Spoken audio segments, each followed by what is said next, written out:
Wali Songo itu sebetulnya ada 3 generasi. Ada 3 generasi. Sedangkan generasi yang dikenal di publik, di media, itu adalah generasi yang kedua. Lawrence Arab. Dia berganti nama menjadi Syekh Al-Majmu'i. Belajar Al-Quran, belajar Islam. Tapi tujuannya untuk menghancurkan Islam dari dalam.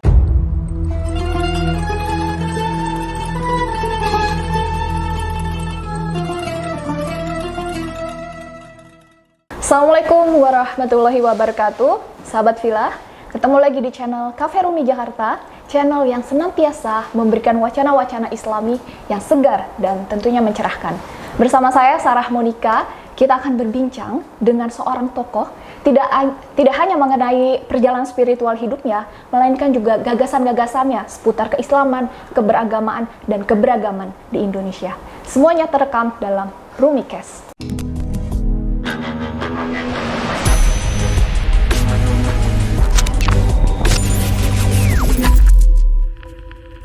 Ya, kali ini di studio kita sudah kedatangan seorang tamu spesial. Luar biasa, ini ada Said Saif Alwi Ba'alawi. Assalamualaikum Said. Waalaikumsalam warahmatullahi wabarakatuh. Gimana kabarnya? Alhamdulillah, baik. Sibukannya apa ini sekarang Said? Ya, kebetulan kemarin ketika pandemi, dakwah kebanyakan online. Dakwah dalam negeri dan luar negeri terpending semuanya. Karena regulasi pemerintah dari setiap negara kan memang seperti itu. Ya. Tapi tetap pengajian walaupun online tetap jalan. Harus tetap jalan, meskipun vibes-nya berbeda ya antara yang online dan offline ini. Dan saya isi dengan kholwat juga. Oh wow, kholwatnya tapi online gitu ya? Kalau kholwat nggak ada online. Oke, Said, ini kan pimpinan dari Majelis Ahbabur Rasul di Kerawang ya?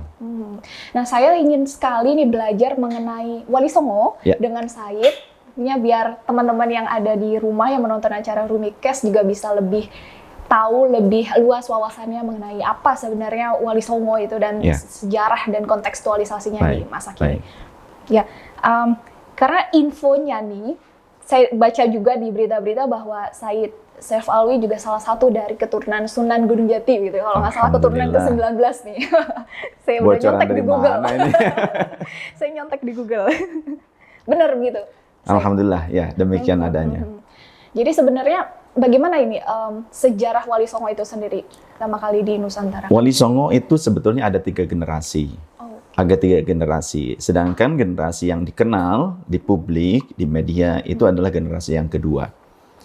Generasi sebelumnya memang tidak seterkenal generasi yang kedua. Jadi Wali Songo itu adalah Dewan Wali. Sesungguhnya di Indonesia ada lebih dari 9 wali di waktu itu. Di waktu yang bersamaan ada banyak waliullah yang ada di Indonesia. Namun 9 orang ini kalau diistilahkan sebagai Dewan Muftinya. Dewan Mufti, untuk keputusan apa-apa itu semuanya akan berkumpul. Wali-wali tersebut berdiskusi, bermusyawarah, menetapkan sebuah fatwa. Apa yang harus diambil langkah-langkah strategis dalam dakwah mereka. Seperti itu. Ya, berarti kan memang Wali Songo ini semacam majelis atau dewan majelis gitu yang terpilih untuk sebagai penasehat kerajaan gitu, kalau nggak salah kerajaan Demak ya. Karena mereka di abad 15 betul? Betul, sebetulnya di abad 14 itu untuk Wali Songo yang pertama itu sudah ada. Ya, seperti Maulana Malik Ibrahim. Kemudian juga ada Maulana Ibrahim As-Samarqandi, ayah dari Sunan Ampel. Itu berbeda orang tuh. Namun memang ada sebuah kerancuan di masyarakat tentang sejarah dari kedua orang ini seolah-olah satu.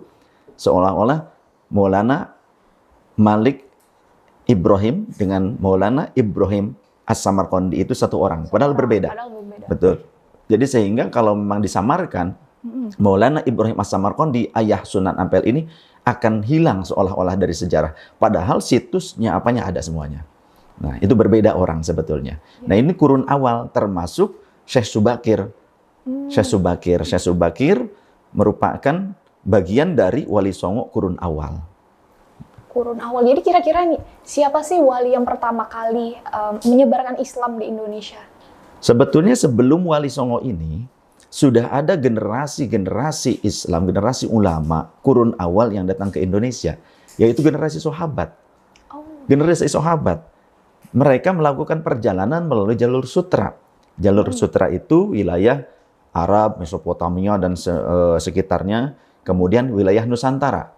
Nusantara pada saat itu ya dikuasai oleh Majapahit, kemudian juga Sriwijaya, termasuk sampai ke Thailand. Kalau sekarang mungkin juga ada Malaysia, kemudian juga Vietnam. Itu wilayah Nusantara. Dari situ ke Cina. Maka ada situs di mana di Indonesia, di wilayah Aceh, saya pernah ke sana, itu diyakini dan memang turun-temurun ada yang merawatnya di pemakaman umum di kota Aceh, itu pemakaman tua, ada makam sahabat. Juga di bagian wilayah Kesultanan Aceh kalau dulu, kalau sekarang menjadi wilayah Sumatera Utara, namanya daerah Barus. Itu juga ada makbarah sahabat Rasul. Nah ceritanya dari sana, datanglah sekitar 300 orang. Ada 300 orang para sahabat menggunakan kapal laut, kemudian bersandar di Nusantara, di Aceh. Mereka membagi kelompok. Di antaranya ada yang ke Barus, ada yang wafat di Barus. Kemudian melanjutkan perjalanan untuk menuju ke Cina, ternyata singgah dulu di Cirebon. Singgah dulu di Cirebon, karena memang kapalnya itu karam ternyata, bocor. Ketika mereka kapal itu karam, kemudian sambil memesan dan menunggu jadinya kapal yang baru, di antara para sahabat tersebut ada yang kemudian sambil berdakwah, ada yang ke Cianjur, makanya ada situs-situsnya peninggalan para sahabat di sana. Kemudian juga serat-seratnya itu, kalau istilah serat itu manuskrip-manuskrip yang ditinggalkan, itu juga masih ada, ya walaupun berbentuk batu prasasti seperti itu. Nah dari situ ketika sudah selesai dibuatkan kapal pesanan tersebut, mereka melanjutkan perjalanannya ke Cina. Maka di antara dua sahabat Rasul, salah satunya paman Rasul, sahabat Sa'ad bin Abi Waqqas, wafat di Cina, di Xinjiang. Dimakamkan di pelataran Masjid Merah di sana. Jadi memang kurun awal Indonesia itu sudah disentuh oleh kurun para sahabat. Pendakwah-pendakwah Islam kurun awal itu sudah datang ke Indonesia. Maka Indonesia sangat kuat keimanannya, terlebih secara unsur sofistik atau tasawuf, spiritual. Itu Indonesia sudah tertanam sejak lama, sehingga ketika para wali di kurun berikutnya datang ke Indonesia, mereka sudah ada penerimaan yang baik. Karena mereka sudah pernah memahami kultur budaya orang-orang seperti ini ternyata bisa diterima oleh kultur budaya setempat, budaya lokal kita. Maka terbukti di dalam sebuah penelitian, jauh sebelum Wali Songo yang kita kenal, itu ternyata ditemukan makbaroh para pendakwah terdahulu. Bahkan salah satu di antara wanita yang terkenal adalah Fatimah binti Maimun. Itu seorang Syarifah Fatimah binti Maimun. Dan di sampingnya itu ada kuburan anak-anaknya, Sayyid Fulan, Sayyid Ali Al-Murtad. Itu ternyata sudah sejak zaman dulu, Sadatul Alawiyin sudah datang ke Indonesia. Dan Wali Songo melanjutkan. Berarti itu kira-kira di abad berapa itu? Berarti pada masa sahabat. Pada masa sahabat. Jika Rasulullah itu di abad ke-6 Masehi, berarti di kisaran itu. Di kisaran itu. Ternyata sudah jauh berabad-abad sebelumnya. Sudah jauh, cuma memang keberhasilan dalam penyebaran yang begitu luas itu pada masa Wali Songo di generasi kedua dan ketiga. Gimana itu? Faktornya itu apa tuh? Karena faktornya, ya oke. Ya, Lanjut, Said. Karena Wali Songo generasi kedua dan ketiga, bahkan yang pertama, dari mulai Wali Songo generasi pertama, kedua, ketiga, itu melalui pendekatan kekeluargaan, asimilasi. Sebelumnya, Al-Imam Maulana Ibrahim As-Samarqandi itu lebih dulu datang dari Samarkand. Samarkand itu berarti wilayah dekat Kazakhstan, salah satu wilayah di Kazakhstan, ya, atau Uzbekistan, nah, wilayah-wilayah itu. Lebih dulu datang ke Champa, karena Raja Champa pada saat itu belum Islam. Akan tetapi beliau Al-Imam Ibrahim As-Samarqandi ini datang ke sana diterima. Karena sifatnya yang luwes, dakwah tidak menjustifikasi, dakwah penuh kelembutan, menghormati adat budaya setempat.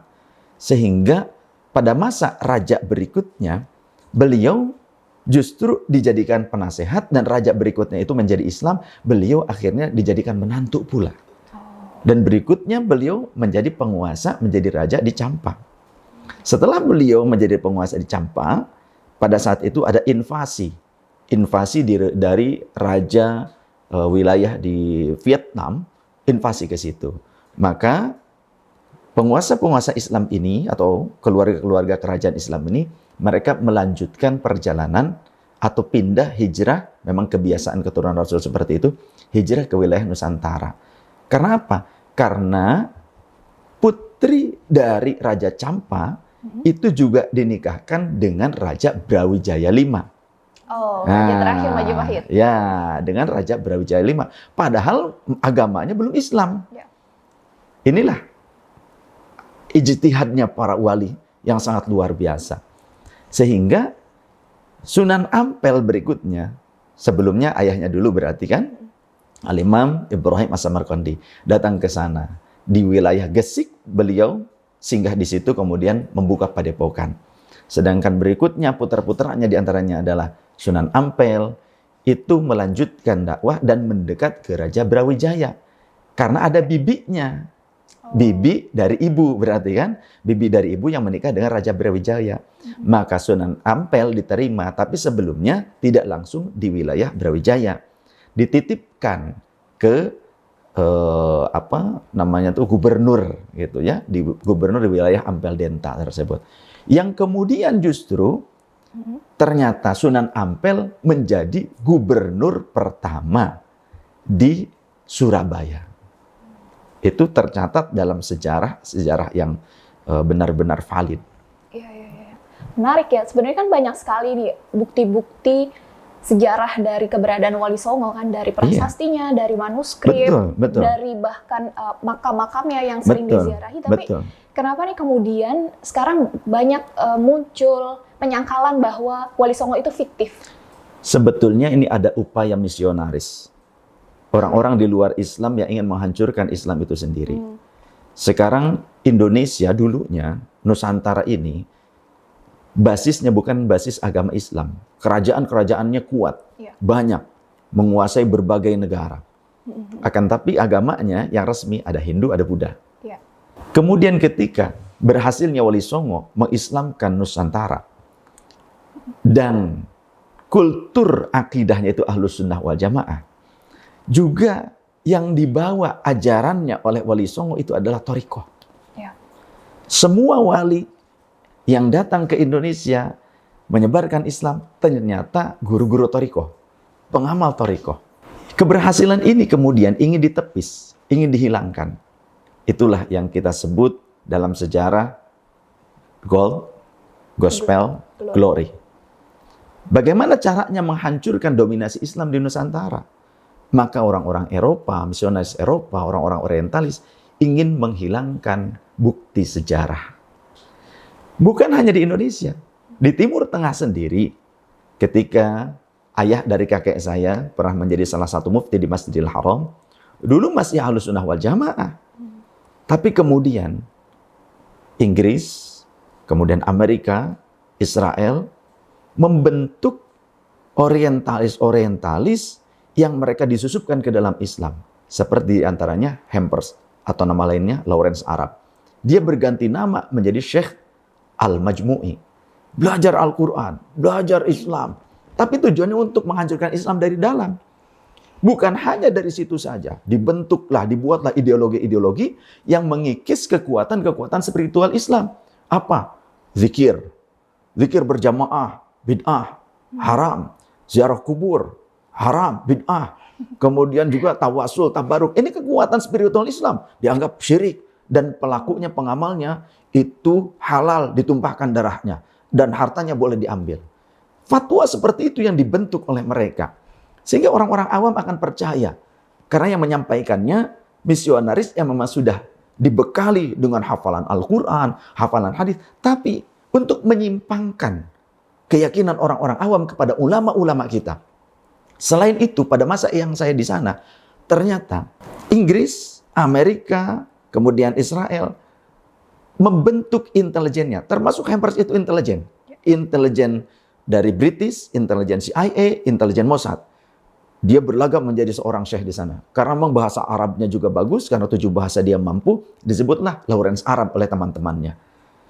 Bukan hanya membentuk para pemberontak, tapi juga memasukkan pasukan-pasukan militer dari Inggris, dari Israel, sehingga yang saya ketika di sana itu melawan pemberontakan plus invasi dari tentara Inggris masuk ke tanah haram, ke Masjidil Haram. Yang saya perang melawan mereka.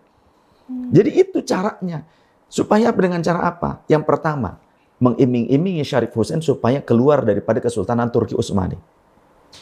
Supaya melepaskan diri. Karena pusat Islam itu di Mekah dan di Madinah. Untuk apa? Mengekor kepada Turki Utsmani.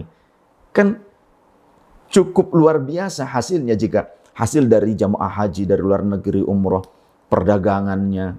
Itu kan bisa dijadikan sebagai sebuah perekonomian, aset perekonomian yang luar biasa. Tergiurlah supaya bisa lepas daripada Kesultanan Turki Utsmani. Dibentuk pemberontakan oleh mereka. Pada saat terjadi pemberontakan, minta tolong kepada Turki Utsmani lepas tangan. Jika kamu memang mampu mengelola tanah haram, silahkan. Ternyata tidak bisa. Ketika terdesak oleh para pemberontak, dimasukkan pula tentara-tentara dari Inggris, dari Israel. Semakin tertekan. Yang akhirnya Syarif Hussein Al-Ghadri ditangkap, dibuang ke sebuah lembah, sekarang menjadi negara namanya Yordania. Maka Raja Yordania cucunya dari Syarif Hussein, atau cicitnya Syarif Hussein. Wah, menarik ini. Sejarah Nusantara kita jadi belajar juga sejarah globalnya. Dan tolong dikoreksi kalau saya salah ya. Siap. Jadi kalau nggak salah nih, tadi kan juga diceritakan bahwa sebenarnya sebelum masa Wali Songo yang generasi kedua yang kita kenal sebagai Wali 9 itu, kan masih banyak sekali sebenarnya wali-wali yang datang ke Indonesia, tapi mungkin karena di Nusantara sendiri pada abad itu kan sangat kuat Hindunya, Budanya, dan akhirnya kan dakwah Islam ini tidak begitu mulus gitu. Maksudnya pengikut ajaran Islam tidak sebanyak ketika masa Wali Songo yang generasi kedua itu. Dan kemudian Said ketika sudah benar-benar berlangsung secara luas nih dakwahnya, pas banget di abad 15 itu kita dijajah pertama kali bukan ya oleh Portugis. Iya, betul. 1511. Betul. Maksudnya yang jadi fondasi keislaman yang sedang dibangun oleh para wali ini menjadi yang mendapat tantangan yang luar biasa. Betul. Sebetulnya ketika masa dakwahnya para Wali Songo itu, Islam sudah mulai menyebar luar biasa. Karena memang dengan asimilasi tadi. Betul. Ya, banyak diantaranya juga putra dari Brawijaya itu ternyata menjadi Islam. Termasuk juga Sultan Fatah, walaupun dari selir. Kakaknya Sultan Fatah kemudian menjadi raja di Palembang, ya, Arya Damar namanya. Ternyata dari kerajaan-kerajaan Hindu dan Buddha yang besar justru melahirkan para pendakwah-pendakwah dan juga pejuang-pejuang yang menjadi penguasa-penguasa Islam berikutnya. Termasuk juga di Pajajaran. Walaupun mungkin ayah dari Prabu Siliwangi belum Islam, tapi Prabu Siliwangi sudah dinyatakan Islam. Oh, Islam? Ya, Islam. Pada saat beliau menikah dengan Nyi Subang Larang. Nyi Subang Larang itu merupakan seorang wanita dari Campa yang dididik oleh Syekh Qurratul Ain atau Syekh Hasanuddin.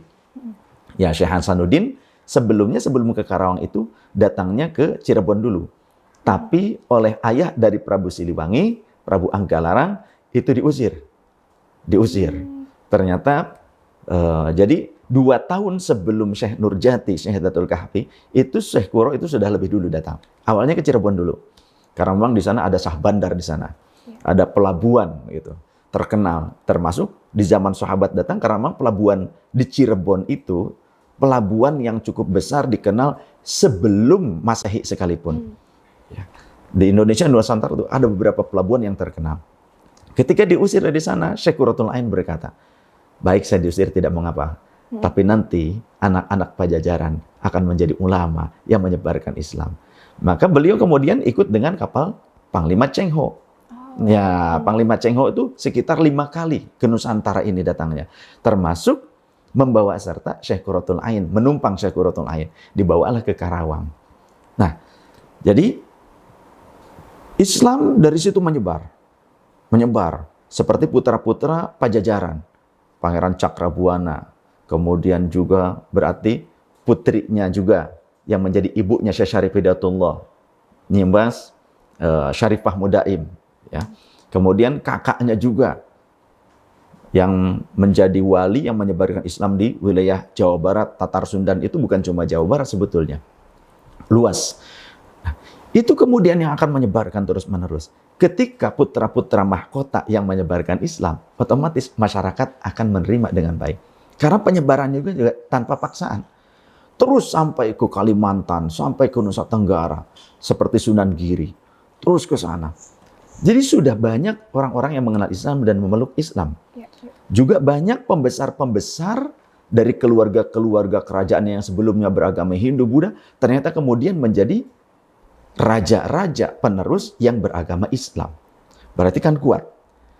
Di saat berikutnya, ada penjajah Portugis datang, maka itu pada masa menantunya Syekh Syarif Hidayatullah. Namanya Fatahillah atau Faletehan. Beliau dari Campa. Beliau dari Campa, juga zuriyah Rasulullah SAW. Beliaulah yang diutus untuk menghadapi penjajah Portugis di Sunda Kelapa dan memenangkan pertempuran tersebut. Jadi memang sudah dipersiapkan. Kenapa para wali itu sangat-sangat luar biasa. Di kurun berikutnya mereka melawan penjajahan. Artinya penerus Wali Songo. Wali-wali di kurun berikutnya. Kenapa? Karena nyata kurun Wali Songo tersebut mempersiapkan kerajaan-kerajaan seperti Demak Bintoro. Untuk apa? Untuk Islam di masa depan di Nusantara ini. Karena mereka wali-wali bukan orang biasa. Firasatnya kuat, mendapatkan ilham dari Allah. Kata Rasul, ittaqu firasatal mu'mini fa innahu yanzuru binurillah. Perhatikan olehmu firasat orang-orang yang beriman benar, maka karena mereka itu memandang dengan cahaya petunjuknya Allah. Apa di antara petunjuk yang mereka terima, Ahlus Sunnah wal Jamaah di Makkah, Madinah tidak bisa bertahan di kemudian waktunya. Dan betul adanya. Wali Songo datang ke Indonesia itu ternyata perintah melalui mimpi dari Rasulullah SAW agar mereka membawa Ahlus Sunnah wal Jamaah ke Nusantara ini. Sehingga berbondong-bondong para wali tersebut. Selain wali yang 9, wali-wali yang lainnya berdatangan. Ada yang dari Baghdad, seperti Sayyid atau Syarif Abdurrahman, Pangeran Panjunan. Itu nyusul Syekh Syarif Hidayatullah. Kemudian Syarif Syam, dari Suriah, dari Damaskus. Namanya Syekh Magelung Sakti. Itu juga datang menyusul Syekh Syarif Hidayatullah. Jadi banyak sekali ulama-ulama di kurun berikutnya, habaib-habaib kurun berikutnya yang berdatangan ke Indonesia untuk belajar kepada Wali Songo dan justru menjadi menantu. Seperti Syarif Abdurrahman Basyaiban, menantunya Syekh Syarif Hidayatullah. Ketika mereka sudah menjadi menantu, otomatis akan ditempatkan di sebuah daerah untuk menjadi Kigeden bahasanya. Kigeden itu kalau bahasa kita mah gubernur, senopati, bupati. Ketika sudah wilayah-wilayah tersebut dikuasai oleh para ulama, dan otomatis pertahanan secara militeristik, tapi di zaman seperti itu sudah terbentuk. Jadi Wali Songo bukan hanya mereka mempertahankan akidah Ahlussunnah wal Jamaah, tapi bagaimana menjadikan Nusantara ini rumah besar Islam Ahlussunnah wal Jamaah yang rahmatan lil alamin. Mana bukti rahmatan lil alamin? Mereka datang tanpa perang. Mereka membawa Islam tanpa menyakiti pemeluk agama yang lain. Bahkan tidak ada satu candi pun yang dirusak oleh Wali Songo tersebut. Kecuali hanya satu candi yang dijadikan masjid di Aceh. Bukan masa Wali Songo, tapi setelah Wali Songo. Itu oleh raja di Aceh. Tapi wilayah-wilayah yang didakwahi oleh Wali Songo, tidak ada satupun candi yang dirusak. Tempat ibadah agama lain, tidak ada yang dihancurkan. Inilah Islam yang rahmatan lil alamin, yang kita kenal istilahnya sekarang sebagai Islam Nusantara. Islam yang ternyata menghormati budaya Nusantara dan menggunakan etika-etika Nusantara. Apa itu? Tepok seliro, saling menghormati satu sama lain. Karena sesungguhnya itu ajaran Rasulullah. Bu'istu bil hanifiyati samah, kata Rasul. Aku diutus dengan membawa agama yang suci bersih dan juga toleran. Rasul tidak pernah memerintahkan kalau perang dengan orang kafir, itu hancurkan kuilnya. Enggak pernah. Inilah ajaran Islam yang rahmatan lil alamin yang Rasulullah ajarkan seperti itu. Sehingga keberhasilan untuk mengislamkan Nusantara itu bukan dengan peperangan, tapi dengan budaya dan asimilasi, pernikahan campuran, sehingga masyarakat setempat menganut ajaran Islam Ahlussunnah wal Jamaah dan mereka meyakininya sebagai sesuatu yang dicintai. Ketika para wali tersebut mengajarkan kepada mereka tentang cinta tanah air, walaupun mereka bukan asli orang Indonesia, ada sebagiannya yang lahirnya ternyata kan di Campa, ada yang dari Samarkand gitu kan. Tapi ketika berada di Indonesia, mereka cinta dengan Indonesia, walaupun namanya belum Indonesia. Ya, mereka cinta dengan Nusantara ini dan mereka mencintai budaya-budaya lokal, termasuk mencintai wanita-wanita setempat yang kemudian diperistri mereka. Tidak harus Arab, tidak harus dari Uzbekistan, tidak. Karena apa? Yang terpenting kebersahajaan. Dakwah dengan santun itu akan menumbuhkan keyakinan dari masyarakat. Jadi memang sebenarnya dahsyat ya, cerdasnya wali-wali ini sangat luar biasa gitu. Jadi bukan cuma tentang agama, tentang fikih saja, tapi siasatnya hebat, luar biasa. Maksudnya strategi politiknya dengan menjadi bagian dari kerajaan, menjadi bagian dari penguasa kan menjadi lebih lancar gitu ya dakwahnya. Kedua juga secara strategi budaya merangkul budaya-budaya yang sudah ada, tidak dilarang, tidak dihilangkan, tapi justru dijadikan ini bisa kok diislamkan gitu. Kurang lebih seperti itu ya. Betul, seperti apa? Gamelan. Ya kan? Wayang. Sunan Bonang wayang gitu. Sunan Kalijaga membuat wayang, tapi tidak pandai menjadi dalang. Sunan Kalijaga tuh. Tapi kalau Sunan Bonang pandai. Beliau itu bahkan membuat struktur nada gamelan yang berbeda. Beliau itu merestrukturisasi nada gamelan. Itu Sunan Bonang. Membuat alat tabuh. Dan kita tahu sebuah bangsa yang alat musiknya menggunakan bahan metal, berarti itu adalah bangsa yang besar. Karena apa? Karena berarti bangsa itu memiliki kemampuan ilmu metalurgi yang tinggi. Wah, luar biasa. Iya. Termasuk senjatanya kan keris. Keris tidak dibuat dengan bahan yang simpel, ringan. Tidak. Sulit bahannya. Apa? Batu meteorit. Susah untuk mendapatkannya. Dan ada filosofis tertentu. Gitu. Dan itu juga produk dari para wali ya ternyata ya? Iya, diantaranya. Walaupun memang sebelum para wali juga keris itu sudah digunakan sebagai senjata khas Nusantara ini. Kan UNESCO sudah menetapkan itu. Bukti-bukti sejarah arkeologinya sudah ada. Tapi wali tidak anti dengan keris. Bahkan leluhur saya, kakek moyang saya, Sunan Gunung Jati, salah satu petatah petitih. Jadi ada istilahnya petatah petitih itu wasiat. Wasiat atau ajaran Sunan Gunung Jati lebih daripada 40 wasiat. Salah satunya adalah jagalah pusaka-pusaka oleh kalian. Ya, tadi kan sudah dibahas tuh mengenai bagaimana sebenarnya ajaran-ajaran Wali Songo bisa berakulturasi dan berasimilasi dengan budaya setempat ya. Dan bisa kita lihat juga bukti-buktinya sampai sekarang ada pedalangan atau juga wayang, terus gubahan-gubahan yang dibuat Sunan Bonang dan Sunan Kalijaga termasuk syair lir-lir itu kan ya. Betul. Juga Sunan Giri yang cublek suweng turi putih, tapi bukan turi putih yang didendangkan sama grup Nasir sekarang, bukan. Tapi memang awalnya ada kalimat turi putihnya. Termasuk apakah ini juga kita kan punya budaya selamatan 7 harian, 3 harian. 14 itu bagian dari asimilasi Islam dan kepercayaan lokal ya? Ada fitnah sekarang yang menyatakan tentang doa bersama untuk orang yang telah wafat dari kalangan kaum muslimin di hari ke-3, ke-7, 40, kemudian juga 100, kemudian haul, itu dianggap mengikuti ajaran Hindu atau Buddha. Padahal di dalam ajaran Hindu atau Buddha tidak ada itu. Yang ada istilahnya namanya sadda. Sadda itu, seda lah kalau bahasa kita namanya. Jadi ada sebuah upacara setelah 12 tahun kematian. Setelah 12 tahun kematian ada acara sadda atau sedo.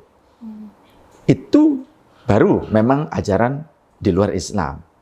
Ya, dari Hindu. Akan tetapi untuk doa yang dihaturkan kepada orang muslim yang telah wafat di hari ketiga, hari ketujuh, 40, 100, itu sebetulnya ada riwayat dari Sayyidina Umar radhiyallahu an. Oh, bagaimana itu? Dari Sayyidina Umar. Begini. As-shadaqatu ba'da dafni. Sedekah setelah penguburan si mayat. Yabqa thawabuha, pahalanya akan tetap mengalir kepada si mayat ila thalathati ayyamin, sampai 3 hari ke depan. Was-shadaqatu fi thalathati, dan sedekah di hari ketiganya, yabqa thawabuha, akan tetap mengalir pahalanya ila sab'ati ayyamin, sampai 7 harinya. Was-shadaqatu fi sabi, dan sedekah pada hari yang ketujuhnya, yabqa ila 25 yaum, sampai ke hari ke-25-nya. Dan sedekah di hari ke-25-nya ila arba'ina, akan sampai ke hari yang ke-40-nya. Was-shadaqatu fi arba'in, dan sedekah di hari yang ke-40-nya, yabqa thawabuha, akan tetap pahalanya ila mi'atin, sampai hari yang ke-100. Istilah kita 100. Was-shadaqah fil mi'ah, dan sedekah pada hari yang ke-100, yabqa thawabuha, akan tetap pahalanya mengalir kepada si mayat ila alfi, sampai hari yang ke-1000 harinya. Was-shadaqatu, atau ila sanatin, bahasa dalam riwayat yang lain dalam sebuah kitab, ila sanatin, sampai ke hari yang ke-setahunnya, atau istilahnya haul. Was-shadaqatu fis sanati, dan sedekah di hari yang ke-setahun dari wafatnya orang mukmin tersebut, yabqa thawabuha, akan tetap pahalanya mengalir kepada si mayat ila alfi amin, sampai 1000 tahun ke depan. Jadi itu merupakan riwayat dari Sayyidina Umar Ibn Khattab radhiyallahu an. Wah, ini harusnya pengetahuan kayak gini harus disebarluaskan. Harus. Cuma sayangnya media sekarang justru seolah-olah kurang sekali mempublikasikan tentang ilmu-ilmu Ahlus Sunnah wal Jamaah. Karena banyak yang menguasai itu orang-orang di luar Ahlus Sunnah wal Jamaah. Ya. Memang dananya besar. Caranya seperti itu mereka. Ya, barangkali sudah ditulis di media, tapi ini ketiban sama berita-berita mungkin seperti lain itu. yang Karena akhirnya nggak ngangkat ya. ketika dana besar, mereka punya software tertentu memang untuk melibas gitu ya. Melibas portal-portal kita. Iya. Jadi kalah ya pemberitaannya. Iya. Karena ini penting sekali, karena pengetahuan sejarah yang bisa menjadi ya validasi kita tidak masalah. Itu bukan sesuatu. Termasuk juga dari riwayat Imam Tawus. Imam Tawus itu min kibarit tabi'in, salah satu pembesar tabi'in. Artinya ulama besar dari kalangan tabi'in, dan beliau pernah berguru pada kurang lebih 50 sahabat. Imam Tawus berkata, sesungguhnya annal mauta, orang yang telah mati itu, yuftanuna fi quburihim, akan diuji, entah itu disiksa atau apa, di dalam kuburnya selama 7 hari. Ya. Kemudian dalam riwayat yang lainnya dari seorang sahabat Rasul, hampir sama redaksinya dengan Imam Tawus yang tabi'in. Annal mauta, sungguhnya orang yang meninggal itu, mereka yuftanuna fi quburihim, akan diuji di dalam kuburnya. Jika mereka orang mukmin, diujinya 7 hari. Sedangkan jika orang itu adalah orang munafik, maka diujinya 40 hari di dalam kuburnya. Artinya ujian yang paling dahsyat yang saya maksud. Karena memang terlebih yang paling dahsyat itu adalah hari pertama. Hari pertama orang meninggal itu genting perasaannya. Sehingga kata Rasul, al-mayyitu kal-ghariqil mughawwith. Orang yang meninggal itu bagaikan orang sedang timbul tenggelam. Butuh pertolongan dari orang yang hidup. Dengan cara apa? Di antaranya membacakan Al-Quran, kita hadiahkan untuk mereka. Apakah ada di zaman Rasulullah SAW atau para sahabat? Ada di dalam kitab Ar-Ruh. Ar-Ruh ini karya Syekh Ibnul Qayyim Al-Jauziyah, murid Syekh Ibnu Taimiyah, yang dua-duanya notabene merupakan ulama kebanggaan yang digandrungi oleh orang-orang Salafi Wahabi yang anti dengan pembacaan Quran untuk si mayat. Ada di dalam kitab tersebut, saya punya kitabnya. Para sahabat Ansor, idza mata ahaduhum, jika salah seorang di antara mereka wafat, maka ikhtalafu ila qabri akhihi. Mereka akan bergantian datang ke kubur saudara muslimnya tadi, ke kubur sahabat yang telah wafat, yaqra'una indal Qur'an. Mereka akan membacakan Al-Qur'an di samping kubur. Jadi ada dasarnya dari sejarah itu, dan kita tidak mungkin lepas dari sejarah. Jas merah, jangan sekali-kali lupakan sejarah. Karena ketika kita ingin menggunakan hadis sekalipun, tentu tidak akan lepas dari sejarah, biografi setiap para perawi hadis. Namanya Tabaqatul Huffaz. Jika kita tidak memperhatikan sejarah para perawi hadis, kita tidak akan bisa menetapkan hadis ini masuk kategori sahih kah, dhaif kah, maudhu kah? Tidak bisa. Karena menetapkan itu harus mengerti tentang riwayat. Dan riwayat itu harus mengerti tentang biografi dari rijalul hadis itu sendiri. Dan itu sejarah. Dan itu sejarah. Nah, ketika para perawi hadis tadi mengamalkan hal itu, berarti mereka sudah lebih paham tentang syariat bahwa hal itu boleh. Valid. Ya. Sebetulnya ada di dalam kitab-kitab itu, ada banyak dalam kitab-kitab tua itu. Cuman harus mungkin semacam ditulis ulang dengan gaya populer biar orang-orang awam yang googling tuh bisa baca ya. Betul. Karena memang zaman sekarang tidak semua orang tertarik dengan baca kitab. Gitu. Belum tentu bisa juga. Memang perlu waktu yang cukup lama. Tidak mudah untuk membaca kitab. Kalau mungkin kita belajar bahasa Arab atau pernah tinggal di Arab, kalau sebatas tekstual mungkin kita bisa mengartikannya tekstual. Tapi secara substantif itu bisa salah. Karena banyak disiplin ilmu yang harus kita pelajari, harus kita kuasai untuk bisa memahami dalil atau redaksional Quran, hadis atau kitab-kitab para ulama secara substantif. Itu perlu disiplin ilmu yang banyak. Iya, pastinya. Iya, tidak cukup. Makanya kata para ulama ahli hadis, diantaranya kata Imam Ibnu Hajar, hadis itu bisa menyesatkan bagi orang awam. Kalau orang awam mempelajari secara otodidak ilmu hadis, dia bisa menjadi sesat. Itu yang berbicara seorang sultanu ahli hadis, pemimpin, raja, sayyidu ahli hadis. Begitu. Ini juga berkaitan bahwa memang pengetahuan, kita tahu pastinya para wali ini kan memiliki pengetahuan hadis yang sangat luas dan bahkan bisa mengkontekstualisasikannya dengan kehidupan zamannya. Makanya kan dakwah Islam di masa Wali Songo itu bisa begitu masif dan diterima dengan baik. Pertama karena mereka punya kecerdasan politik juga, terus budaya, dan kira-kira apalagi sih yang menjadi karakteristik dari dakwah Wali Songo yang membuat kesuksesan Islam gitu, di tanah Nusantara ini. Baik, saya mendengar dari para guru bahwasannya semua Wali Songo itu membawa ajaran thariqah. Mereka pengamal thariqah. Apa itu thariqah? Thariqah itu merupakan jalan untuk mengenal Tuhan, mengenal Allah Ta'ala. Dengan cara yang apa? Dengan cara mengenal diri sendiri. Maka kalau kita ingin mengenal Tuhan, kenal terlebih dahulu dengan diri sendiri. Diri ini lemah. Diri ini pasti pernah melakukan kesalahan. Kalau kita mengenal diri kita ini pelaku kesalahan, kita tidak akan mudah menjustifikasi orang. Maka seperti itulah Wali Songo. Beliau berdakwah tidak dengan mudah menjustifikasi orang. Tidak dengan menyakiti orang. Karena kita sendiri kalau disakiti sama orang lain kan tidak suka. Contoh, kita ini Muslim, kita disakiti oleh orang non-Muslim, kita kan tidak akan suka. Maka begitu pula orang lain tidak akan suka disakiti oleh kita. Disinggung oleh kita seperti itu. Maka dakwah Wali Songo dengan cinta, dengan thariqah. Dan saya ingin buka-bukaan, bocoran. Thariqah, kakek moyang saya, Sunan Gunung Jati, thariqah yang pertamanya itu Naqsyabandiyah. Oh, Naqsyabandiyah. Ada dalam manuskrip, karya tulis tangan beliau tidak ada di Indonesia. Adanya di Leiden, di Belanda. Ada seorang ulama Nahdlatul Ulama, ulama NU, namanya Kiai Haji Ahmad Baso di PBNU. Beliau itu sering ke luar, termasuk ya Al-Maghfurlah Kiai Haji Agus Sunyoto. Jadi beliau mencari manuskrip tua, termasuk karya-karya Wali Songo itu. Ya, ditemukanlah di antaranya di Leiden. Karena dulu kan bagaimana cara menghancurkan Indonesia, menguasai Indonesia, maka hilangkan bukti sejarahnya. Itu yang dilakukan oleh para penjajah. Belanda, Portugis. Caranya seperti itu. Tapi Wali Songo dulu membawa Islam ke Indonesia, para wali sebelumnya juga, tanpa menghancurkan sejarah lokal yang ada.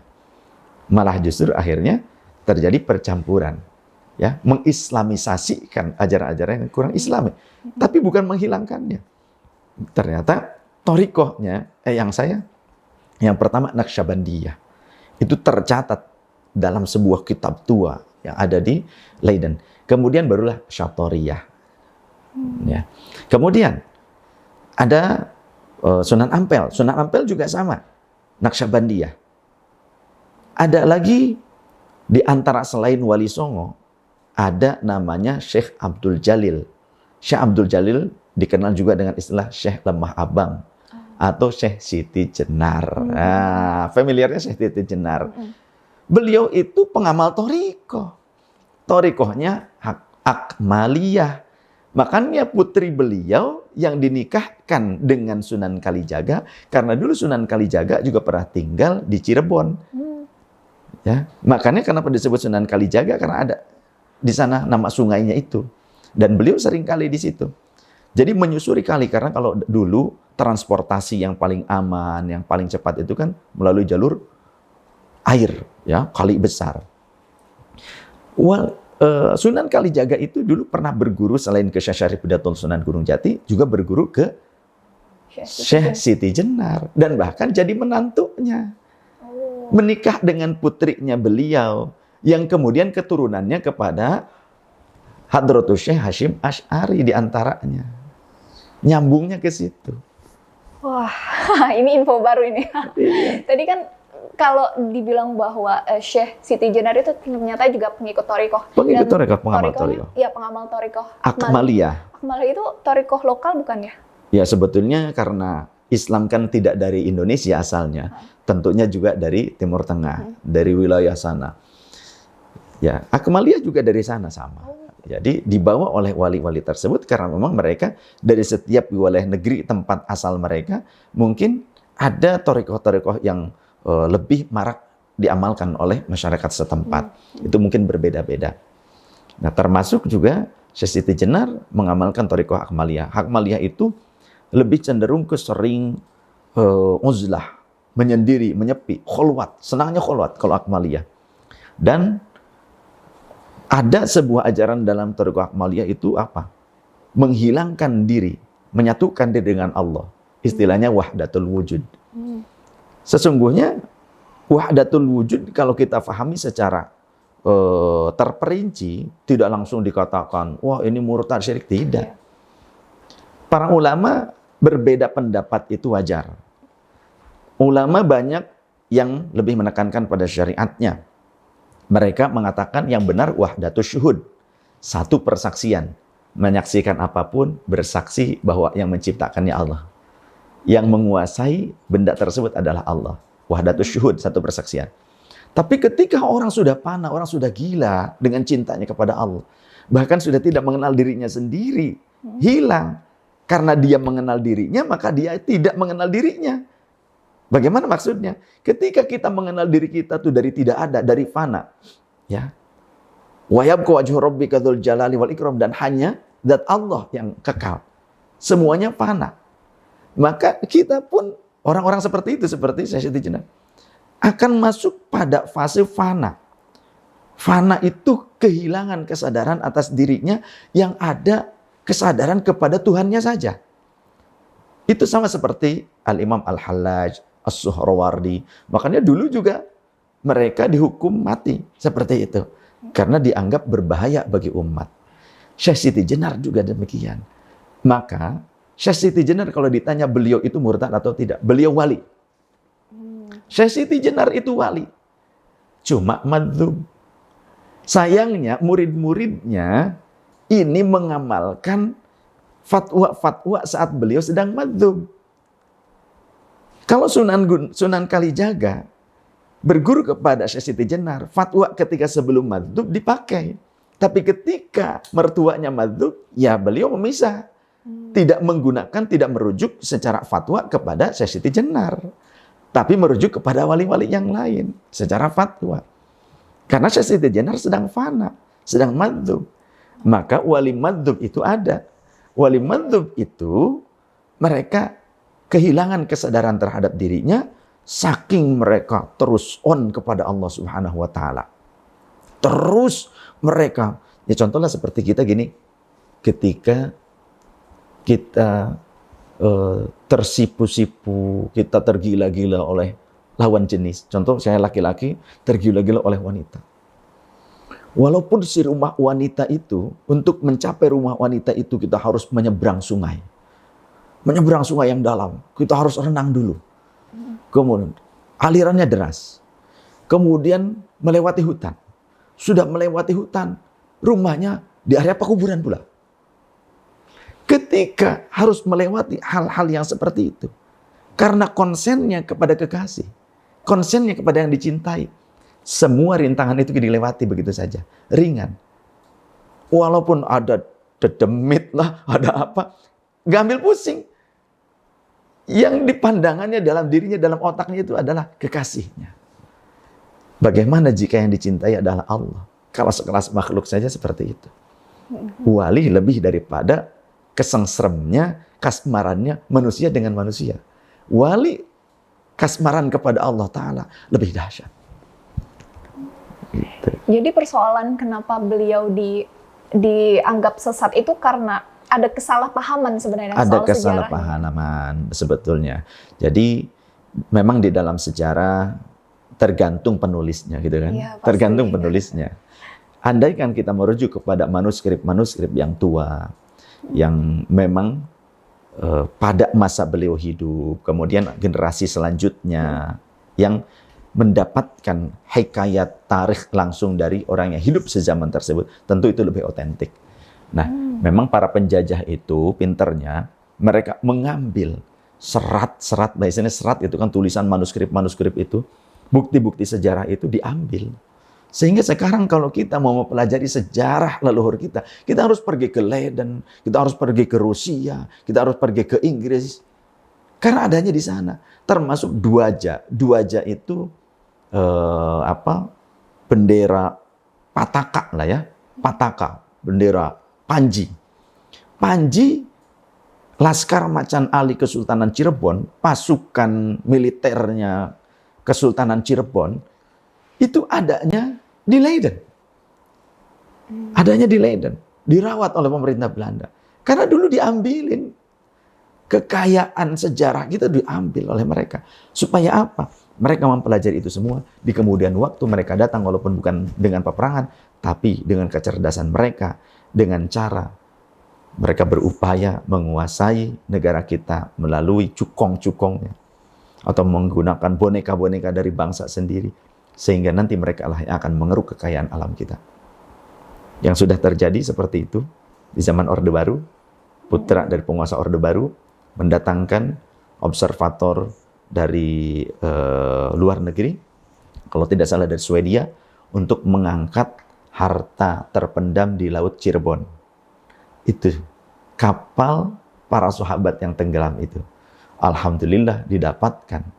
Termasuk 23 butir permata milik Rasulullah, dalam sejarah adanya 40. Yang terbawa, yang ditemukan 23 di perairan Cirebon. Kemudian banyak lagi, kemudian dilelang di pacuan kuda di Depok. Itu yang terjadi. Aduh.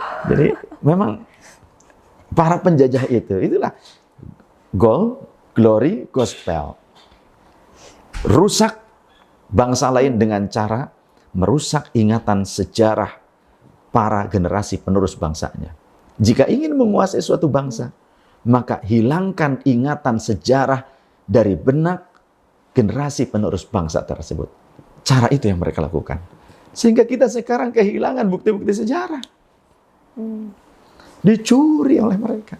Ya, jadi memang semacam ada proses pembodohan gitu kali ya. Betul. Jadi kita tidak lagi dibuat kenal dengan sejarah kita sendiri, terutama soal Wali Songo. Dan bahkan disusupkan. Misionaris-misionaris itu disusupkan. Termasuk ke Indonesia.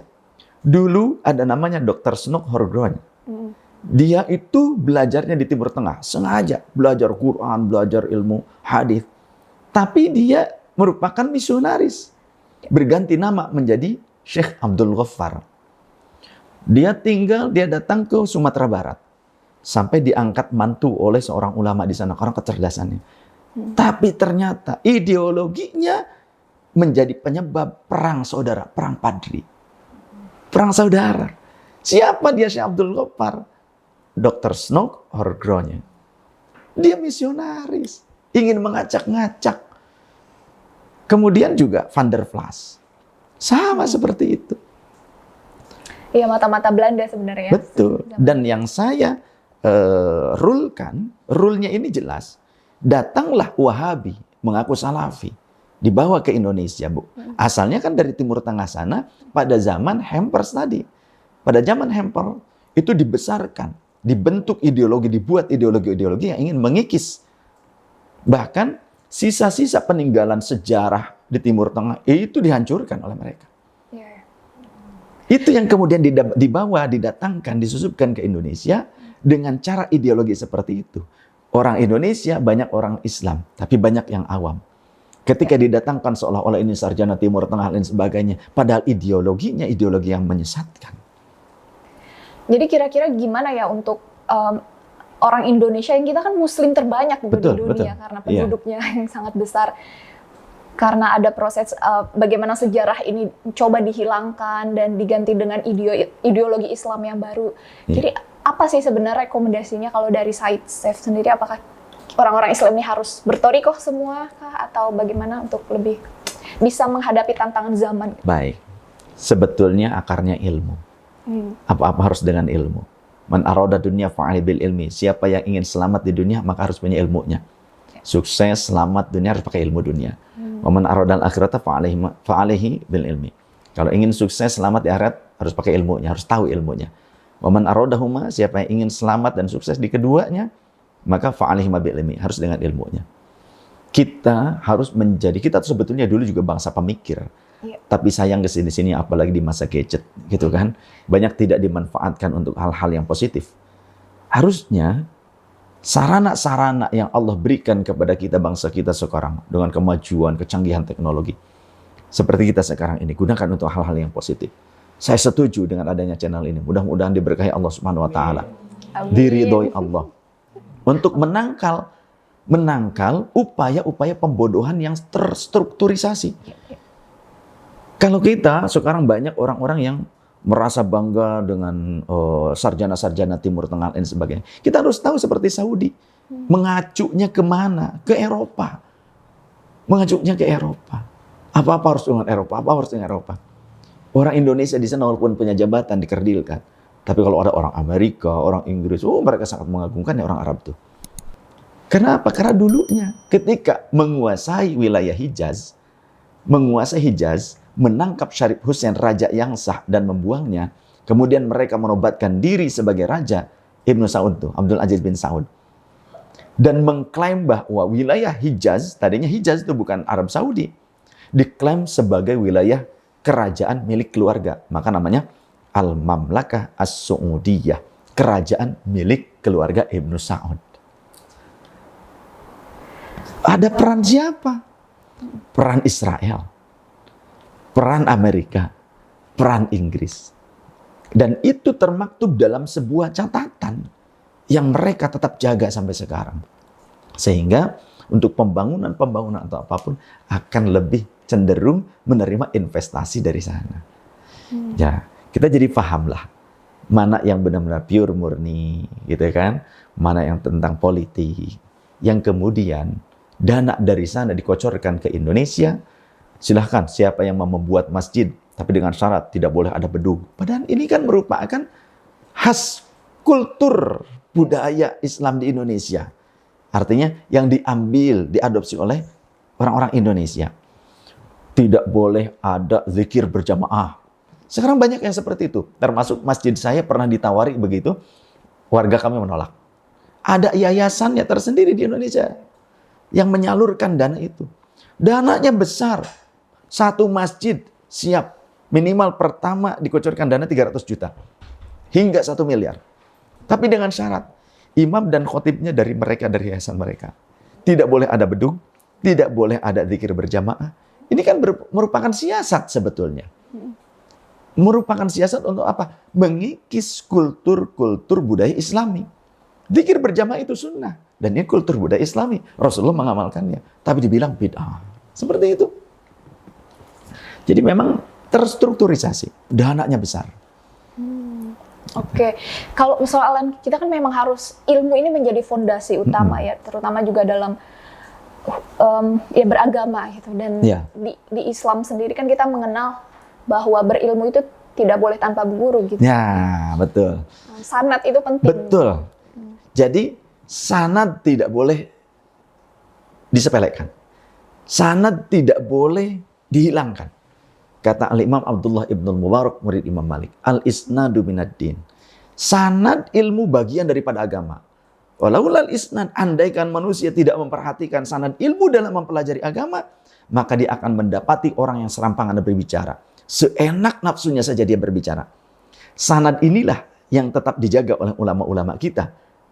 Maka dalam Thariqah Al-Mu'tabarah, sanad itu menjadi pokok landasan, pondasi Thariqah ini sahih atau tidak. Jika sanadnya bersambung seperti Thariqah mursyid kita, Maulana Syekh Syam Al-Qabbani qaddasallahu sirrah, Maulana Syekh Nazim Al-Haqqani qaddasallahu sirrah, itu berurutan. Silsilahnya itu pemberian otoritasnya tidak sembarangan. Tidak asal kita berguru kepada beliau, kemudian kita diperkenankan menyebarluaskan ajaran beliau. Tidak. Beliau akan menerima petunjuk dari Allah, kemudian juga menerima petunjuk dari Rasulullah SAW dan para mursyid-mursyid sebelumnya dalam kapasitas spiritual beliau untuk menentukan siapa yang pantas menyebarkan ini. Dan ini pemegang sanad silsilah tersebut. Walaupun semua murid itu pasti nyambung dengan silsilah keguruan ini. Tapi dalam pengajaran ada otorisasi. Artinya apa? Autentikasi ajaran itu dijaga sekali. Tidak asal. Coba kalau yang Salafi Wahabi. Ada tidak keguruannya, sanad keilmuannya dari anu sampai Rasulullah? Tidak. Sedangkan kita, guru-guru kita, mursyid kita. Contohlah, jangan jauh-jauh ke murid kita, ke mursyid kita. Saya lah santri kelas bawang gitu ya. Quran saja, saya dari Pak D saya, dari Pak D yang satunya lagi, kemudian dari gurunya Syekh Mustahdi Ambas, kemudian dari guru terus sampai Rasulullah. Itu ada silsilahnya. Kemudian ilmu hadis Sahih Bukhari sampai Imam Bukhari ada silsilahnya. Ngaji di satu guru, nanti ada cabang-cabang ke atasnya, ngerucut lagi ke Imam Bukhari. Itu semua terjaga. Thariqah kita Naqsyabandiyatil Aliyah juga terus bersambung hingga Rasulullah SAW. Tercatat. Tidak boleh kita meninggalkan sanad. Karena apa? Orang yang mengerti kalamullah, yaitu Rasulullah. Betul kan? Ya. Selain Rasulullah tidak mengerti kalamullah jika tidak ditransfer. Jika tidak ditransliterasikan oleh Rasul bahasa Tuhan itu. Karena bahasa wahyu itu bukan tulisan. Iqra, bacalah, bukan membaca tulisan. Huruf, suara, bukan. Bahkan awal-awal Rasulullah menerima wahyu itu, kata Rasulullah, seperti angin yang bertiup kencang dan seperti suara gemerincing lonceng yang sangat dahsyat yang membuat aku bergetar. Sehingga kan menggigil di awal-awal. Ketika menggigil, berselimut, turun ayat, ya ayyuhal muddathir, qum fa'anzir. Gitu. Jadi Iqra yang dimaksud oleh Allah melalui Jibril kepada Rasulullah, apakah membaca tulisan? Bukan. Tapi taharrak, bergerak. Fahami. Fahami, bergeraklah. Pahami ini, ayat-ayat kauniyah. Fahami. Petunjuk dari Allah. Ayatun min ayatillah. Seperti itu. Maka, yang mengerti Al-Quran hanya Rasulullah, lantas kita dari siapa kalau tidak melalui Rasulullah? Siapa yang mengerti Rasulullah? Siapa yang mengerti ajaran Rasulullah? Maka para sahabat. Siapa yang paling mengerti ajaran sahabat? Tabi'in. Siapa yang lebih mengerti tentang ajaran tabi'in? Atba'ut tabi'in. Siapa yang lebih mengerti tentang ajaran atba'ut tabi'in? Murid-muridnya para ulama. Cendekiawan di masa berikutnya. Siapa lebih mengerti tentang beliau? Cendekiawan di masa berikutnya. Maka terus-menerus. Jadi kalau ada, bahkan dikatakan seorang doktor lah, Timur Tengah, sarjana, ustadz, yang mengatakan atau syekh, kita tidak perlu kiai. Kita tidak perlu guru. Guru kita, kiai kita, Muhammad Rasulullah SAW. Begitu katanya. Kapan ketemu Rasulullahnya? Yeah. Maka transfer ilmu ini perlu jalur, ibaratkan listrik. Kita tidak mungkin mengerti tentang cahaya, tidak akan menyaksikan cahaya dari lampu ini kalau tidak ada jalur kabel yang mengalirkan daya listrik dari pembangkit. Maka sanad silsilah juga seperti itu. Tidak mungkin kita akan terang benderang tentang sebuah syariat jika tanpa adanya jalur kemursidan, jalur guru.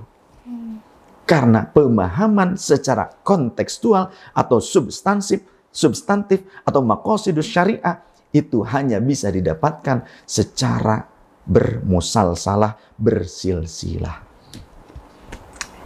Oke, jadi kalau dalam keilmuan sendiri ini ada silsilahnya, dan namanya sanad, dan dalam secara keturunan ada juga silsilahnya, dan itu namanya nasab. Saya mau ke sana nih, karena Saif Alwi kan sebagai nasabnya sampai ke Syekh, sampai ke Sunan Gunung Jati.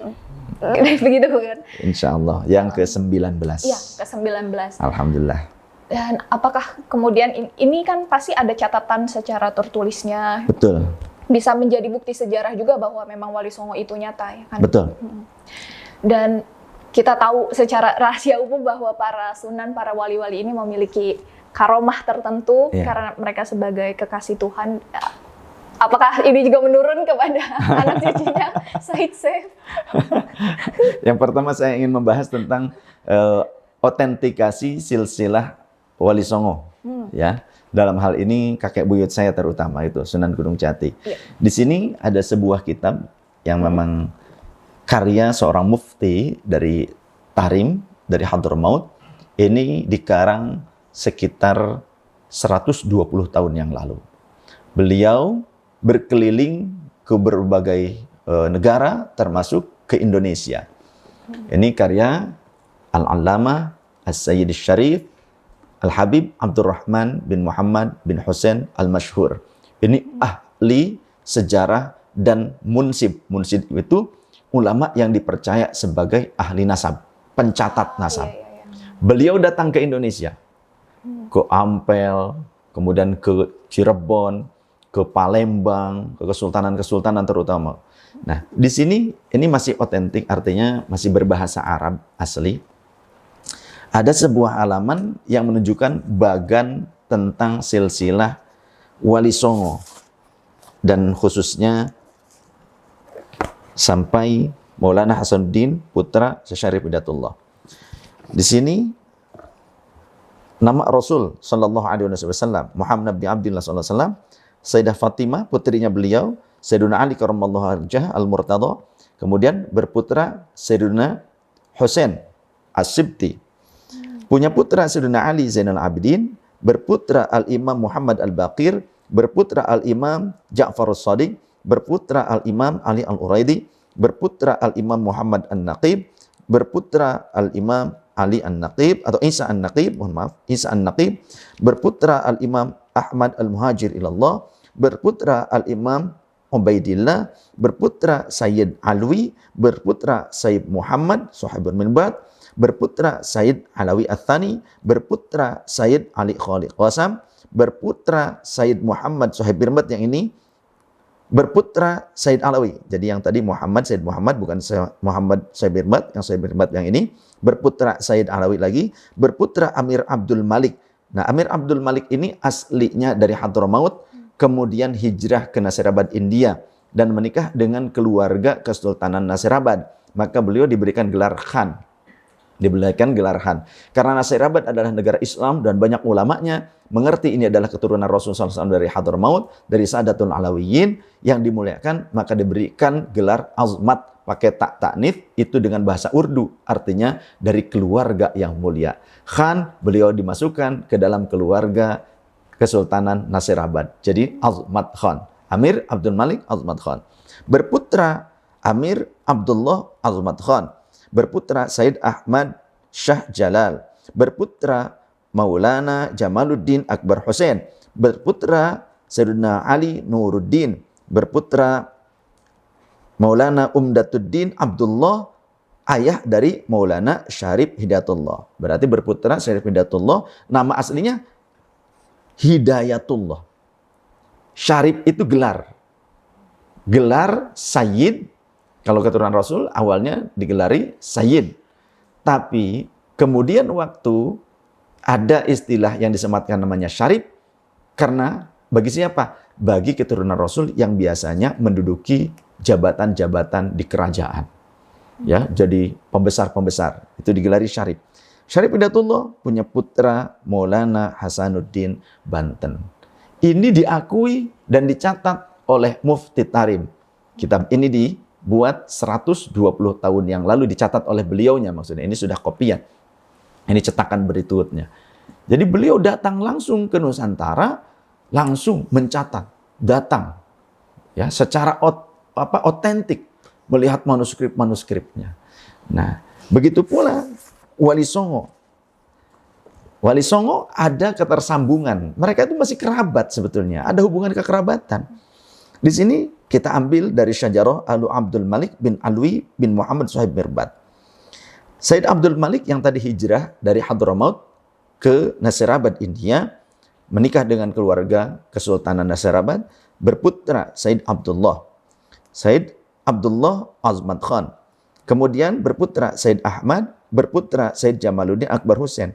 Jamaluddin Akbar Hussein punya putra yang pertama Barokat, kemudian Ali Nurul Alam, kemudian Ibrahim Al-Akbar. Dari Barokat punya anak Malik Ibrahim, Sunan Gresik. Maulana Malik Ibrahim. Kemudian juga putra yang lainnya Ahmad Abdurrahman Ar-Rumi. Kemudian dari Ali Nurul Alam punya putra Abdullah, berputra Hidayatullah, ya, atau Syarif Hidayatullah Jaddu Salatin Cirebon wa Banten, kakek moyangnya Sultan-Sultan Cirebon dan Banten. Sedangkan kalau dari Ibrahim Al-Akbar punya putra Ali Rahmatullah Sunan Ampel, punya putra Maulana Ishaq, punya putra yang lain, maksudnya punya putra yang lain dari Ibrahim Al-Akbar ini ada Ali Al-Murtadha. Nah, ini kakaknya Sunan Ampel. Dari Ishaq atau dari Sunan Ampel dulu, dari Ali Rahmatullah Sunan Ampel punya anak Makhdum Ibrahim Tuban Sunan Bonang. Anak yang lainnya Ahmad Hisham Kadilangu. Kemudian anak yang lainnya Hashim Derajat, ya, Sunan Derajat. Nama anak yang lainnya Ja'farus Shadiq Sunan Kudus. Nama putra beliau yang lainnya Zainul Abidin Demak, Sultan Demak. Nah, kalau dari Ishak punya putra Muhammad Ainal Yakin Sunan Giri. Dari Sunan Giri punya putra Ibrahim Ali Darmakusuma. Dan nyambung terus. Masih banyak.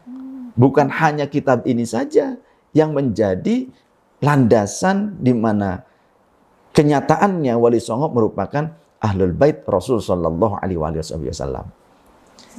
Semua Wali Songo Ahlul Bait Rasul sallallahu alaihi wasallam. Termasuk kurun berikutnya seperti Fatahillah, Faletehan, ya. Itu menantunya Syarif Hidayatullah. Itu juga dzurriyyah Rasul sallallahu alaihi wasallam. Syekh Qurratul Ain dzurriyyah Rasul juga. Apalagi Syekh Syarif, namanya juga sudah Syarif, namanya Hidayatullah, gelar Syarif. Beliau itu merupakan dzurriyyah Rasul sallallahu alaihi wasallam. Memang ada yang diperdebatkan siapa? Sunan Kalijaga. Ya. Ya. Itu benar lokal Indonesia bagaimana? Nah, sebetulnya walaupun lahir di Indonesia, tetap saja darahnya darah dari sana, keturunan sana. Ada dua versi. Yang satu menyatakan Sunan Kalijaga masih ada kekerabatan dengan Wali Songo yang lain dan jalur laki-lakinya sampai kepada Rasul sallallahu alaihi wasallam. Artinya sebagian daripada Sayyidul Awin. Ya. Tapi kalau menurut ada sebuah buku yang boleh teman-teman juga miliki, ini sangat bagus, luar biasa. Hasil kajian yang sangat detail, Atlas Wali Songo. Karya Ki Haji Agus Sunyoto Al-Maghfurlah.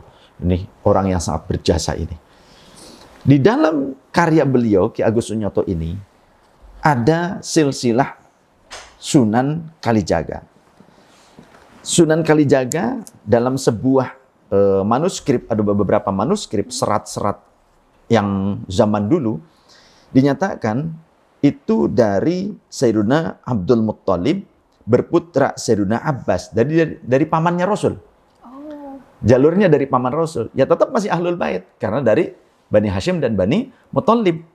Bani Hashim dan Bani Muthalib dari keturunan pamannya Rasul, kakeknya Rasul, walaupun tidak dari keturunan Rasul, tetap itu Ahlul Bait Rasul. Sayyidina Abbas berputra Abdul Wahid. Abdul Wahid berputra Mudzakir. Berputra Abdullah. Berputra Kharmiyah. Berputra Mubarak. Berputra Abdullah. Berputra Madra'uf. Berputra Arifin. Berputra Hasanuddin. Berputra Jamal. Berputra Ahmad. Berputra Abdullah. Berputra Abbas. Berputra Qauramis. Berputra Abdurrahim atau Arya Teja, Bupati Tuban. Berputra Tejalaku atau Bupati Majapahit, berputra Lembu Kusuma atau Bupati Tuban, berputra Tumenggung Wilatikta atau Bupati Tuban, berputra Raden Mas Said atau Sunan Kalijogo atau Lokajaya. Tadi kan Said Saif itu udah cerita mengenai sanad ya, silsilah keilmuan dan juga nasab nih, silsilah generasi kan sampai ke Rasulullah. Dan memang penting sekali untuk mengetahui ini ya sebenarnya soal sanad. Terus juga bahwa sanad-sanad yang ke Rasulullah termasuk yang dimiliki oleh para sunan dan para wali ini kan dianggap memiliki karomah gitu ya. Ya. Gimana sih sebenarnya karomah itu? Karomah itu kan sebetulnya pemberian dari Allah Subhanahu wa taala dan tidak akan mungkin muncul dari para wali tersebut tanpa izin Allah Subhanahu wa taala. Ya. Itu karena Allah sudah mencintai mereka. Dalam hadits qudsi kata Allah, "Idza ahbabtu, jika aku mencintai hambaku, kuntu sam'ahul ladzi yasma'u bih." Aku akan menjadi pendengarannya di mana ia mampu mendengar sesuatu yang tidak bisa dengar oleh telinga umumnya. Wa basarul ladzi yubsiru bih. Dan aku akan menjadi pandangan matanya di mana ia mampu memandang sesuatu yang tidak bisa dipandang oleh mata pada umumnya. Wa yadahul lati yabtishu biha. Dan aku akan menjadi lengannya di mana ia mampu melakukan sesuatu yang tidak bisa dilakukan oleh tangan pada umumnya. Wa rijlahul lati yamshi biha. Dan aku akan menjadi langkah kakinya di mana dia mampu melakukan sebuah perjalanan yang tidak bisa dilakukan oleh perjalanan kaki pada umumnya. Wa idza sa'alani la u'tiyannahu. Jika dia meminta kepadaku maka pasti aku akan memberikannya. Wa idza sta'adani, dan jika ia meminta perlindungan kepadaku, la u'idannahu, maka aku pasti akan melindunginya. Jadi itu janji Allah. Ketika kekasihnya Allah membutuhkan sesuatu, terutama dalam dakwah, karena dakwah mereka bukan tujuan untuk memperkaya diri. Dakwahnya para wali adalah untuk mengagungkan Allah supaya umat ini yang tidak paham kepada Allah, tidak kenal kepada Allah menjadi paham. Namanya murabbi gitu kan. Orang yang mengenalkan kepada Allah Subhanahu wa taala. Di antara karomah-karomahnya memang banyak sekali. Di antaranya bisa berpindah tempat dengan sangat cepat. Ini jangankan sekelas Wali Songo Sunan Gunung Jati yang dulu. Saya mendapatkan hikayat dari antaranya Kiai Haji Abdul Qadir, itu mertua Pak De saya. Beliau pernah berguru kepada eyang saya, ayah dari kakek saya ketika beliau masih kecil. Itu eyang tuh sering, dan ini hikayat ini masyhur. Eyang saya tuh kalau beres ngajar ngaji, kalau ingat dengan wali mana, ulama mana, entah yang masih hidup atau yang telah wafat, ngajak santri-santrinya, ayo di belakang, pegangan. Merem, semuanya harus merem. Gak lama suruh melek, buka mata. Itu sudah ada di lain provinsi. Itu eyang saya. Ayah kakek saya yang pernah menjadi mufti di Masjidil Haram. Ketika pulang ke Indonesia, beliau seperti itu. Nah, apalagi wali-wali Songo. Kurun-kurun di masa pada saat itu, karomah oleh Allah tentunya diberikan, disematkan kepada para wali untuk memperlancar dakwah mereka. Untuk misi mereka supaya mudah. Seperti di masa tidak adanya air, sulit air, kemarau. Para wali itu dengan mudah menancapkan tongkatnya saja di satu tempat. Tancapkan, memancarlah air pada saat itu. Dan tidak ada hentinya. Sampai sekarang. Orang-orang di saat itu yang mereka penyembah nenek moyang, penyembah dedemit, penyembah berhala, akhirnya tunduk menjadi murid mereka. Jadi karomah itu tujuannya untuk menyatakan keagungan Allah supaya mereka semakin yakin kepada Allah. Yang tidak kenal, mereka akan mengenal Allah. Oh, jadi memang dalam jalur itu ya untuk lebih memperkenalkan diri kepada Tuhan dan juga lebih meningkatkan. Termasuk ini, kakek moyang tuh, maksudnya Sunan Gunung Jati, Ya. membedah,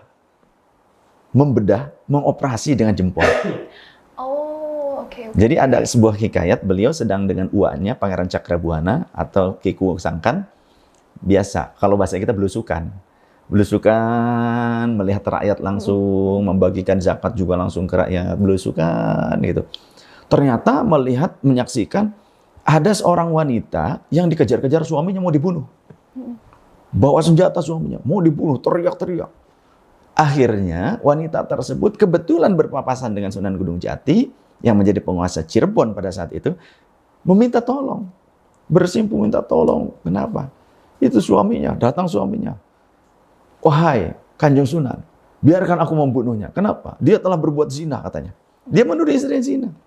Karena memang perutnya agak kembung, agak membesar. Istrinya tidak berbuat zina katanya.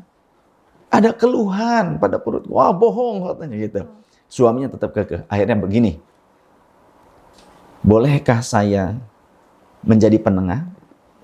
Kita akan buktikan, meminta kepada Allah untuk melihat isi perut istrimu. Bolehkah saya membelah perut istrimu? Begitu. Karena sudah dikenal kewaliannya, karomahnya. Maka si pria tersebut, si suami, baiklah, disaksikan oleh sang suami. Maka kemudian dibelah perut si perempuan tersebut. Ternyata ada tumor di dalamnya. Daging jadi di dalam perutnya. Dicabut, dirapatkan kembali, dirapatkan lagi perutnya. Tanpa bekas. Maka di situ rumah tangga ini aman, selamat. Dan tidak sampai terjadi pembunuhan. Jadi karena penyakit. Itu salah satu karomah yang terkenal. Luar biasa. Berarti memang karomah-karomah ini kan juga menjadi semacam, ya memang keistimewaan dari para wali songo masa itu. Betul. Selain bahwa berdakwah, memperkenalkan Tuhan kepada masyarakat lokal, tapi juga sebenarnya kan untuk mempertahankan semacam otoritas kerajaan. Betul. Dan juga untuk menyelamatkan orang lain. Begitu. Dan sebenarnya kalau misalnya kita kaitkan nih dengan konteks sekarang di mana beragama itu kan secara tidak langsung kita juga harus membela negara tempat kita tinggal kan, sebagaimana dulu para wali songo mempertahankan kerajaan-kerajaan itu dari para kolonial. Gimana pendapat Said Seif sendiri ketika ada pertentangan antara keberagamaan ini dengan kenegaraan gitu? Kalau kita merujuk kepada hadis Rasul, ada beberapa riwayat hadis diantaranya. Kalau Rasul pulang dari luar Madinah, kemudian Faro'a Judron al-Madinah, melihat ketika akan pulang ke Madinah dan melihat dinding-dinding bangunan yang bagian pinggirnya Madinah, artinya bangunan terluarnya Madinah, maka Rasulullah SAW jika berada pada untanya, maka beliau akan mempercepat laju unta tersebut untuk sampai ke Madinah. Dan jika beliau sedang menunggangi kuda, faharrakaha, maka Rasul akan menggerak-gerakkan kuda tersebut, ya seperti Zoro gitu-gitu kan. Menggerak-gerakkan kudanya, diputar-putar, dinaik-naikkan. Saking apanya? Lihubbiha. Karena saking cintanya kepada Madinah. Madinah bukan tempat lahir Rasul. Tempat di mana bumi dipijak beliau tinggal, hijrah di situ. Tapi juga Rasul pernah berkata, ketika beliau melaksanakan Fathu Makkah, datang menguasai Makkah tanpa peperangan. Beliau berkata, wahai Makkah, engkau adalah negeri yang paling kucintai. Andaikan aku tidak terusir darimu, niscaya aku enggan untuk meninggalkanmu. Artinya itu Rasulullah sangat mencintai tanah kelahirannya. Dari situlah para ulama memahami cinta negara merupakan bagian daripada iman. Hubbul waton minal iman. Lafaz hubbul waton minal iman laisa minal hadith, bukan hadith, tapi ungkapan ulama menyampaikan sebuah substansi hadith. Jadi sebenarnya hal itu tidak perlu dipertentangkan. Tidak perlu dipertentangkan. Kan bisa menjadi Islam dan bisa menjadi ya bangsa Indonesia. Betul. Buktinya Rasulullah membuat peradaban di Madinah. Dan di Madinah bukan cuma orang Islam saja yang ada. Ada Yahudi, ada Nasrani, ada Majusi. Rasul membuat piagam Madinah yang melindungi seluruh bangsa Madinah. walaupun beda etnis, walaupun beda agama, beda suku. Bahkan Rasulullah datang ke Madinah mempersatukan suku Aus dan Khazraj yang 300 tahun berperang terus tanpa minta imbalan. Rasulullah menikahkan mereka satu sama lain. Seperti itu. Jadi mencintai negara merupakan keniscayaan yang harus dipegang erat, pegang teguh oleh orang-orang muslim dimanapun berada. Ada istilah di mana bumi dipijak, di situ langit dijunjung. Jangan sampai kita lahir di negeri Indonesia yang tercinta, mencari nafkah, makan dari hasil tumbuhan Indonesia, minum dari sumberan air Indonesia, bahkan mungkin nanti meninggal dikuburkan juga di tanah Indonesia, tapi tidak mencintai bangsa sendiri, bahkan menjadi pengkhianat bangsa, lebih cinta kepada bangsa lain. Kalau memang lebih cinta kepada bangsa lain, suruh pergi saja tuh orang dari Indonesia. Jangan tinggal di Indonesia. Jangan tinggal di Indonesia. Jelas sebenarnya secara dasar negara sendiri kita sudah dibela gitu ya, sudah ada fondasi ideologi kan Pancasila. Betul. Yang bisa memeluk semua, tidak hanya bahkan bangsa masyarakat Islam, tapi juga suku-suku lain dengan kepercayaan yang berbeda. Iya. Dan Pancasila itu merupakan intisari, nilai-nilai daripada Al-Quran. Ketuhanan yang Maha Esa, Qul huwallahu ahad. Kemanusiaan yang adil dan beradab. Innallaha ya'murukum bil adli wal ihsan. Ihsan, adab, peradaban, berbuat baik. Gitu kan? Persatuan Indonesia. Wa'tasimu bihablillahi jami'an wa la tafarraqu. Karena pada dasarnya wa'tasimu bihablillahi jami'an wa la tafarraqu bukan hanya tentang agama, tapi persatuan bangsa. Ketika di Madinah seperti itu. Kemudian kerakyatan yang dipimpin oleh hikmat kebijaksanaan dalam permusyawaratan perwakilan, semuanya ada dalilnya. Wa amruhum syura bainahum, gitu. Rasulullah diperintahkan bermusyawarah. Padahal pada saat beliau bermusyawarah dan hasil keputusan bersama diterima, hasilnya kurang memuaskan, apa itu? Perang Uhud, bisa dikatakan kaum muslimin kalah pada saat itu. Tapi kenapa kok Allah memerintahkan Rasulullah bermusyawarah? Padahal sebelumnya perang menang, mempertahankan diri. Kata Rasul sudah bertahan saja ketika ada provokasi dari kafir Quraisy datang ke Uhud. Yang muda-muda bilangnya, Muhammad wis tuwe gitu ya. Kalau bahasa sekarang. Udah tua tuh katanya, kehilangannya Ali sekarang udah tua. Ayo kita saja, yang muda-muda gitu. Turunlah ayat itu. Ya, wasyawirhum fil amr, bermusyawarahlah engkau wahai Nabi dengan mereka. Akhirnya dikumpulkan. Kalau yang benar-benar alim dan kekuatan imannya kepada Rasulullah sam'an wa ta'atan, kata Rasul apapun, kami sami'na wa ta'na. Tapi yang muda-muda ternyata lebih banyak bersuara, lanjut, ya, ikuti provokasi dari orang kafir Quraisy tersebut. Kita lawan, maju ke medan tempur. Ya akhirnya Rasul menggunakan zirah besi. Saat Rasul menggunakan zirah besi, menyelempangkan pedangnya, sahabat Abu Bakar dan sahabat Umar, dua mertua nih, datang, ya Rasulullah, kita ini baru pulang perang. Masih capek, biar kami yang memimpin pasukan. Engkau sudah tinggal saja di rumah, tinggal di Madinah istirahat. Kata Rasul, pantang bagi seorang Nabi, jika sudah menggunakan zirah besinya, dia tanggalkan hanya karena menghindari peperangan dengan kaum-kaum kafir yang akan menindasnya. Jadi, maju ke medan tempur. Tapi sayang, ya memang sudah keputusan Allah. Dikatakan, Perang Uhud bisa dikatakan draw atau bahkan umat Islam termasuk mengalami kekalahan saat itu. Tapi kenapa Allah kok memerintahkan musyawarah? Sesungguhnya Allah ingin memberikan sebuah modal yang terbaik, bekal yang terbaik untuk umat Rasulullah kelak sepeninggal Rasul. Tidak ada lagi yang menerima wahyu, tidak ada nabi, tidak ada rasul. Siapa yang mau dijadikan acuan? Masing-masing semua merasa dirinya paling benar. Maka musyawarah itulah yang menjadi acuan bagi umat. Entah kamu senang ataupun tidak, hasil bersama terima, termasuk pilpres. Ketika pilpres secara langsung, hasilnya bukanlah jagoan kita yang menangnya, tapi secara konstitusi itu sah, maka terima dia menjadi pemimpinmu. Ya. Karena andaikan orang yang kita jagokan itu yang menang, maka orang lain yang tidak memilihnya juga kita berharap mereka juga taat, patuh, dan menghormati jagoan kita.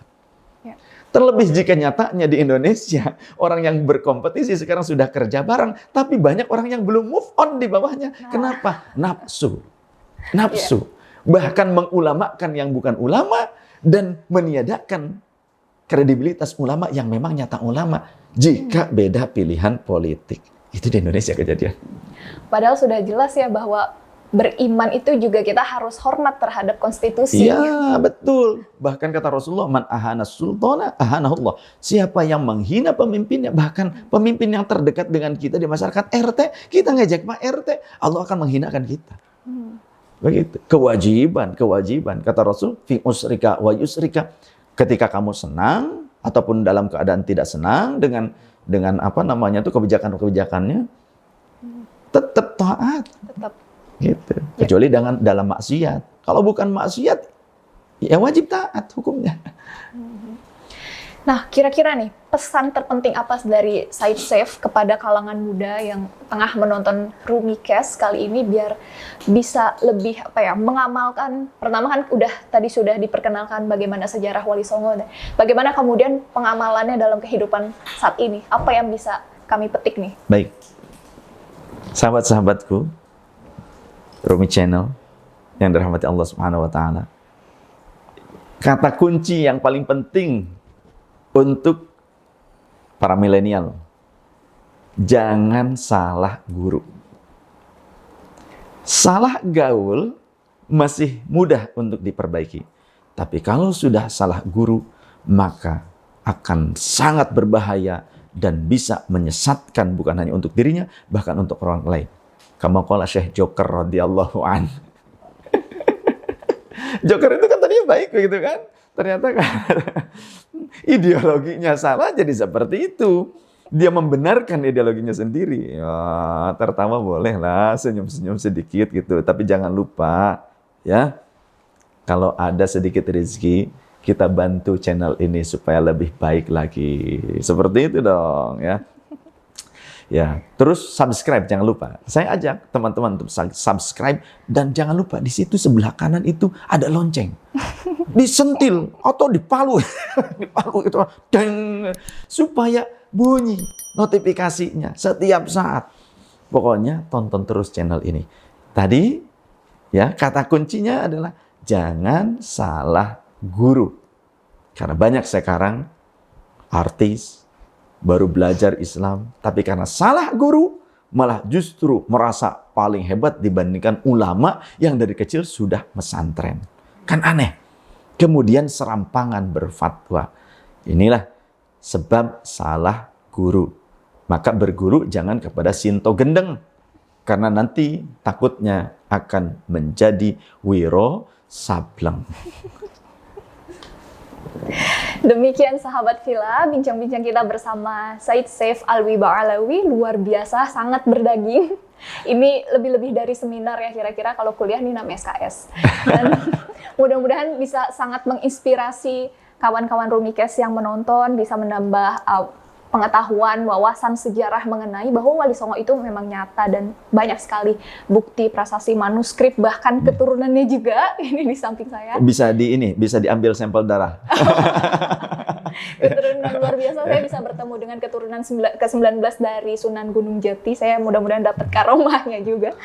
Dan kitab-kitab karya Wali Songo ada sebetulnya. Banyak sekali. Banyak sekali. Jadi kalau ada yang menyatakan Wali Songo tidak punya kitab, bohong. Bohong. Banyak seperti Serat Wijil dan semacamnya, itu karya Wali Songo. Ya, Sunan Giri, Sunan, itu ada. Jadi semuanya ada karya tulisnya, termasuk tulisan tangan berupa Al-Quran, itu juga ada. Masih tersimpan, ada di keraton, ada di museum-museum penelitian Wali Songo juga ada. Termasuk di luar negeri, di Leiden, di mana itu banyak. Ya, memang sudah sangat terbukti ya bahwa wali-wali dan ulama kita itu mereka juga penulis. Banyak-banyak kitab yang kemudian menjadi bahan ajaran juga untuk murid-muridnya saat ini, yang bisa menyambungkan sanadnya kepada guru-guru di masa lampau. Baik, saya ada sedikit puisi ini, saya akan kutip. Meski pernah terjerumus ke lembah atau sempat terbang ke angkasa megah, jiwamulah sejatinya marwah. Itulah yang membuat hidup ini indah. Saya Sarah Monica, pantengin terus Rumicast, channel Rumicast Indonesia. Jangan lupa like, subscribe, dan share, spread, agar semua berita baik ini dapat tersebarkan dan Anda menjadi bagian di dalamnya. Wabillahi taufiq wal hidayah wa ridho wal inayah. Wassalamualaikum warahmatullahi wabarakatuh. Waalaikumsalam warahmatullahi